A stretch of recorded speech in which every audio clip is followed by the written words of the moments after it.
साथी एकत्र हुए हैं। आप एक प्रकार से मिनी इंडिया, न्यू इंडिया को शोकेस करने वाले लोग हैं। भारत असल में क्या है, ये हमारा देश और पूरी दुनिया आपके माध्यम से देखेगी, जानेगी, समझने का प्रयास करेगी। एनसीसी और एनएसएस, इसके माध्यम से अनुशासन और सेवा की एक समृद्ध परंपरा जब राजपथ पर दिखती है तो देश के करोड़ों युवा प्रेरित और प्रोत्साहित होते हैं। देश की समृद्ध कला संस्कृति, भारत की धरोहर को प्रदर्शित करने वाली झांकियां, उसको लेकर जब आप राजपथ पर निकलते हैं तो पूरी दुनिया मंत्रमुग्ध होकर के देखती है।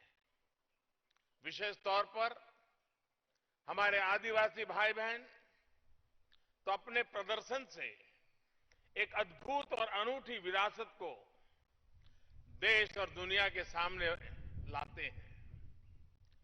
इतनी ठंड के बावजूद इस तरह आपका मेहनत करना, लगातार जुटे रहना बहुत ही प्रशंसनीय है। इस बार जब मैं परेड में रहूंगा तो ये तसल्ली जरूर होगी कि आप सभी, हर टेब्लो आर्टिस्ट से मैं मिल सका और 26 जनवरी को शानदार बनाने में आपके योगदान के लिए आपका आभार व्यक्त कर सका। साथियों, आप सभी देश की विविधताओं को दिल्ली तक तो लाते ही हैं। दिल्ली में जो विविधता गणतंत्र दिवस पर देखते हैं, उसका संदेश भी अपने अपने क्षेत्र में लेकर के जाते हैं। आप एक भारत श्रेष्ठ भारत की सोच को साकार करते हैं। जब हम एक भारत श्रेष्ठ भारत की बात करते हैं तो हमें ये भी याद रखना है कि आखिरकार ये भारत है क्या, असल में भारत है क्या, भारत की अपनी पहचान क्या है। भारत क्या सिर्फ सरहदों के भीतर 130 करोड़ लोगों का घर मात्र ही है क्या?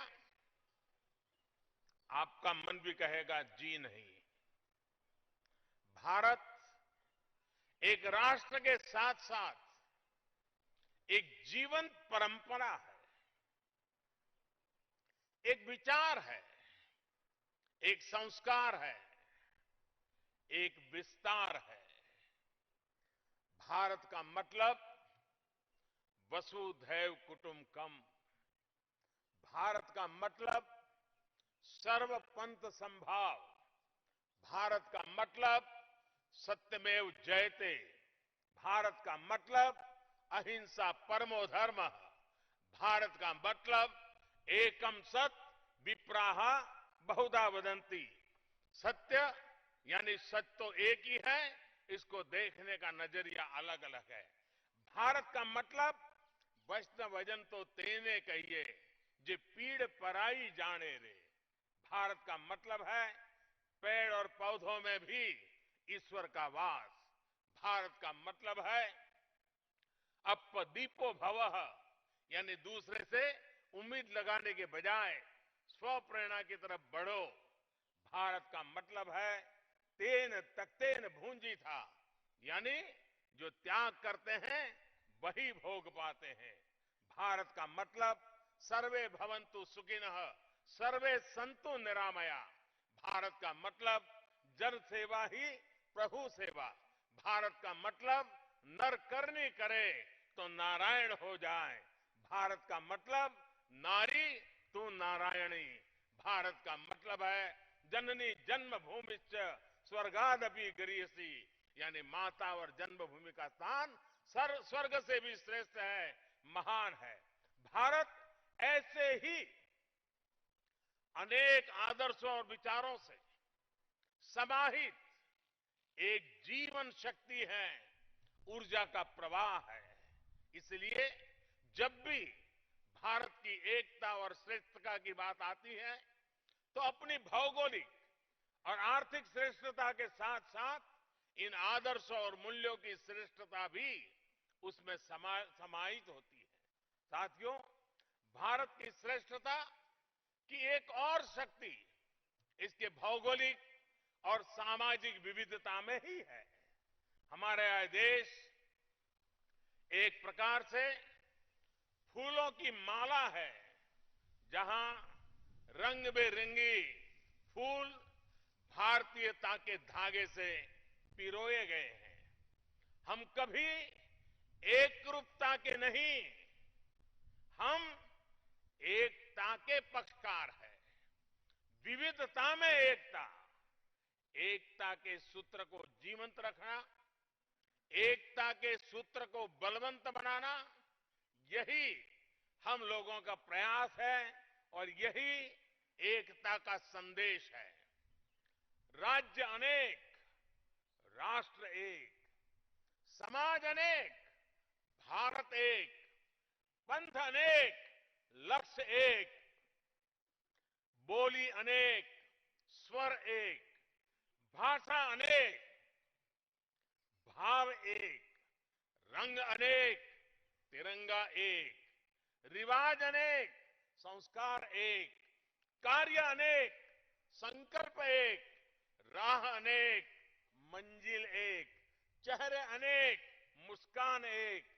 इसी एकता के मंत्र को लेकर यह देश आगे बढ़े, इसी विचार के साथ हमें निरंतर काम करते रहना है। साथियों, राजपथ पर आपके प्रदर्शन से पूरी दुनिया भारत की इस शक्ति के भी दर्शन करती है। इसका असर भारत की सॉफ्ट पावर के प्रचार प्रसार में भी होता है और भारत के टूरिज्म सेक्टर को भी इससे मजबूती मिलती है। इसी भावना को हमारे यूथ एक्सचेंज प्रोग्राम से और मजबूती मिलती है। साथियों, मुझे बताया गया है कि इस वर्ष एनसीसी और एनएसएस के युवा साथियों ने खेल से लेकर आपदाओं में राहत और बचाव कार्यों में अपनी प्रभावी भूमिका निभाई है। एनएसएस देश की सबसे बड़ी ब्लड डोनेशन ऑर्गेनाइजेशन तो है ही। फिट इंडिया अभियान के लिए साइक्लोथॉन, इसमें भी 8 लाख युवाओं ने हिस्सा लिया। इसी तरह एनसीसी के कैडेट्स ने गांधी जी की 150वीं जयंती पर देश भर में 8000 किलोमीटर की स्वच्छता यात्रा निकालकर प्रशंसनीय काम किया है। यही नहीं, बिहार, केरल, कर्नाटक, ओडिशा और महाराष्ट्र में आई बाढ़ और दूसरी आपदाओं में 1 लाख से अधिक एनसीसी कैडेट्स ने राहत और बचाव के काम में मदद की है।